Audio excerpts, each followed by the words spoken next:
Bienvenidos a leer toda la Biblia. Mayo 21, Primera de Samuel, capítulo 29, verso 1 al capítulo 31, verso 13.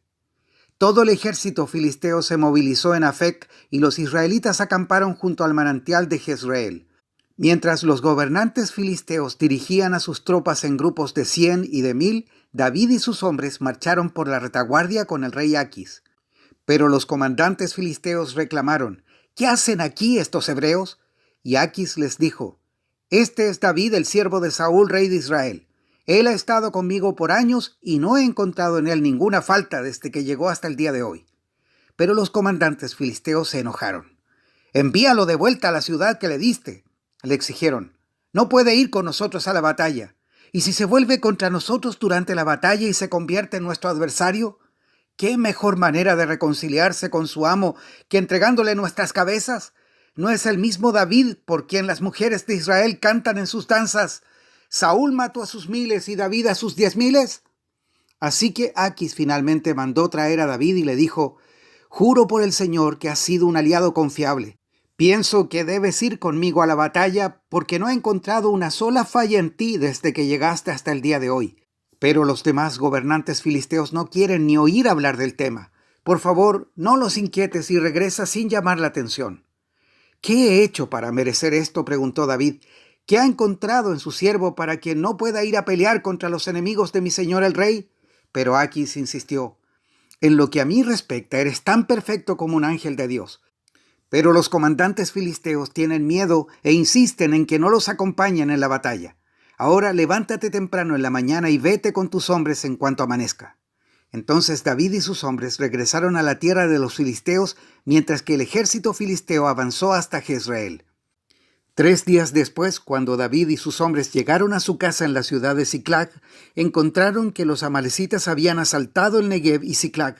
Habían destruido Siclag y la quemaron hasta reducir las cenizas. Se habían llevado a las mujeres y a los niños y a todos los demás, pero sin matar a nadie.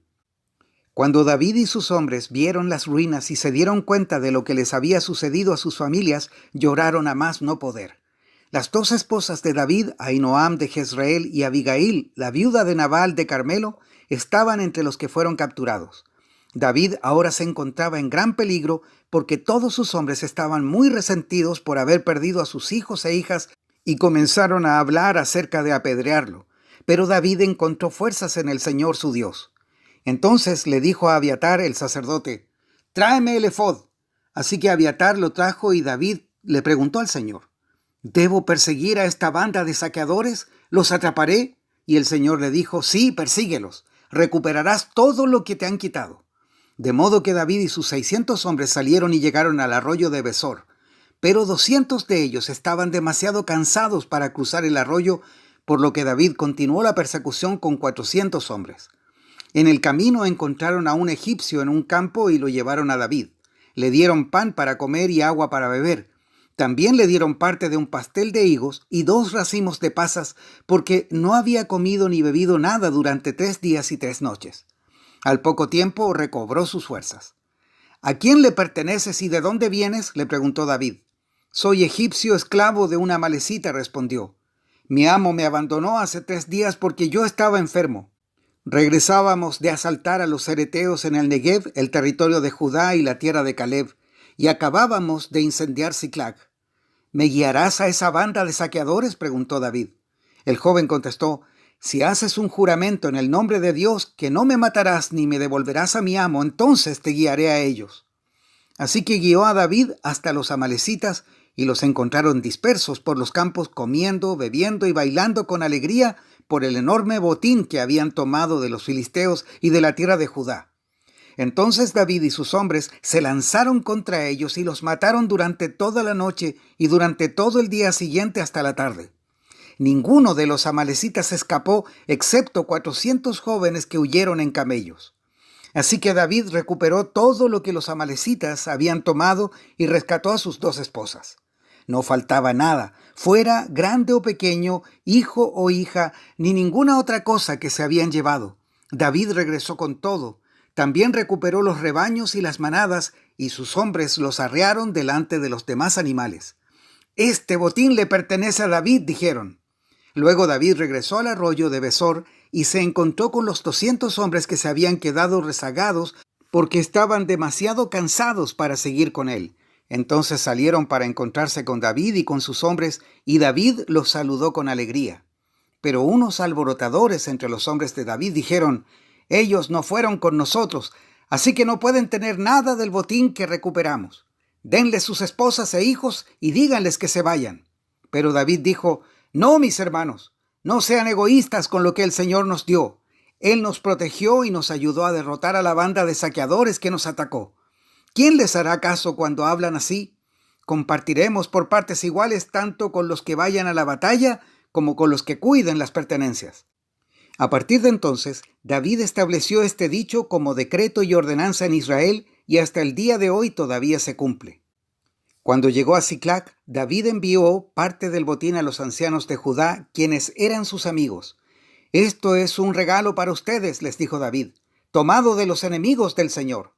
Los regalos fueron enviados a la gente de las siguientes ciudades que David había visitado: Betel, Ramot Negev, Jatir, Aroer, Sifmot, Estemoa, Racal, las ciudades de Jerameel, las ciudades de los Eneos, Orma, Corazán, Atac, Hebrón y a todos los demás lugares que David había visitado con sus hombres.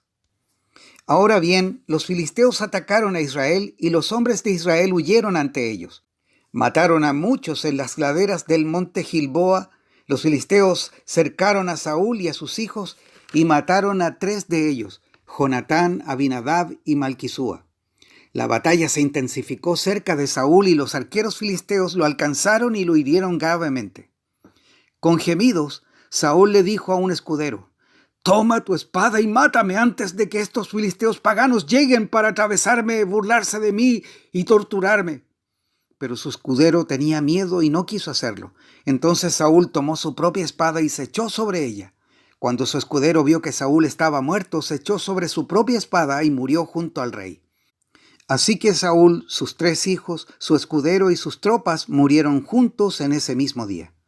Cuando los israelitas se encontraban al otro lado del valle de Jezreel y más allá del Jordán, vieron que el ejército israelita había huido y que Saúl y sus hijos estaban muertos, abandonaron sus ciudades y huyeron. Entonces los filisteos entraron y ocuparon sus ciudades. Al día siguiente, cuando los filisteos salieron a despojar a los muertos, encontraron los cuerpos de Saúl y de sus 3 hijos en el monte Gilboa. Entonces le cortaron la cabeza a Saúl y le quitaron su armadura. Luego proclamaron las buenas noticias de la muerte de Saúl en su templo pagano y a la gente en toda la tierra de Filistea. Pusieron su armadura en el templo de Astarot y colgaron su cuerpo en la muralla de la ciudad de Bet-San. Pero cuando el pueblo de Jabes de Galaad se enteró de lo que los filisteos le habían hecho a Saúl, todos los valientes guerreros viajaron toda la noche hasta Bet-San y bajaron los cuerpos de Saúl y de sus hijos de la muralla. Llevaron los cuerpos de Jabes, donde los incineraron. Luego tomaron los huesos y los enterraron debajo del árbol de tamarisco en Jabes y ayunaron por 7 días. Juan capítulo 11, verso 55 al capítulo 12, verso 19. Ya faltaba poco para la celebración de la Pascua judía y mucha gente de todo el país llegó a Jerusalén varios días antes para participar de la ceremonia de purificación previa al comienzo de la Pascua. Seguían buscando a Jesús, pero mientras estaban en el templo se decían unos a otros: «¿Qué les parece? No vendrá para la Pascua, ¿verdad?».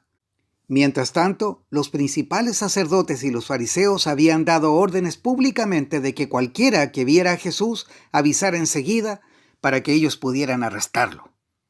6 días antes de que comenzara la celebración de la Pascua, Jesús llegó a Betania, a la casa de Lázaro, el hombre a quien él había resucitado. Prepararon una cena en honor de Jesús. Marta servía y Lázaro estaba entre los que comían con él. Entonces María tomó un frasco con casi medio litro de un costoso perfume preparado con esencia de nardo, le ungió los pies a Jesús y los secó con sus propios cabellos. La casa se llenó de la fragancia del perfume. Sin embargo, Judas Iscariote, el discípulo que pronto lo traicionaría, dijo: «Ese perfume valía el salario de un año. Hubiera sido mejor venderlo para dar el dinero a los pobres». No es que a Judas le importara a los pobres en verdad.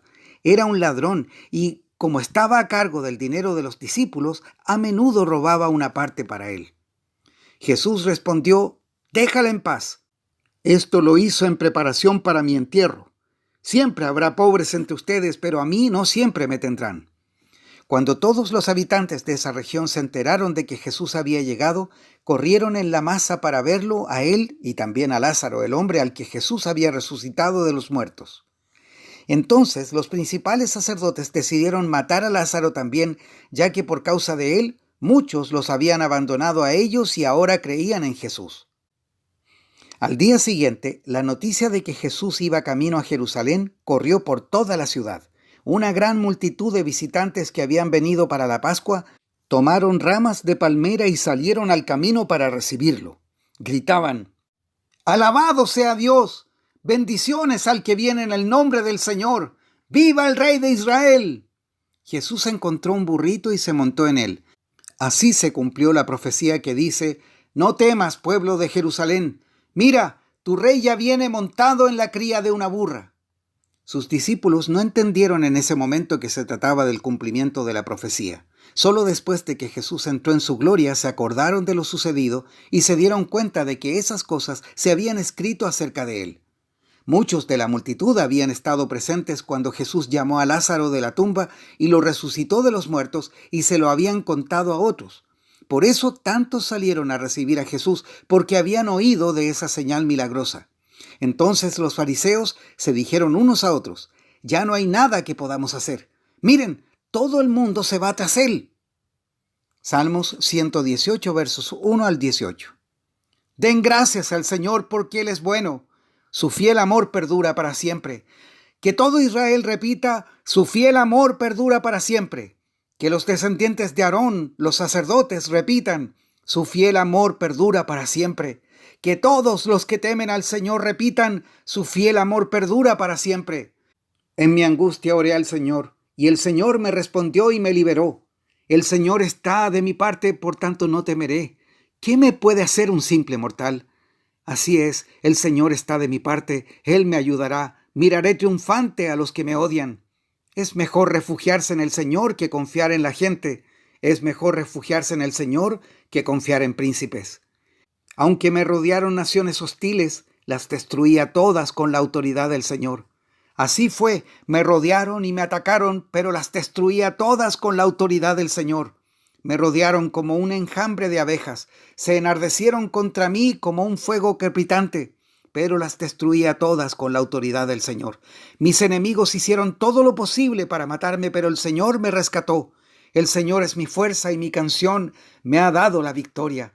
Se entonan canciones de alegría y de victoria en el campamento de los justos.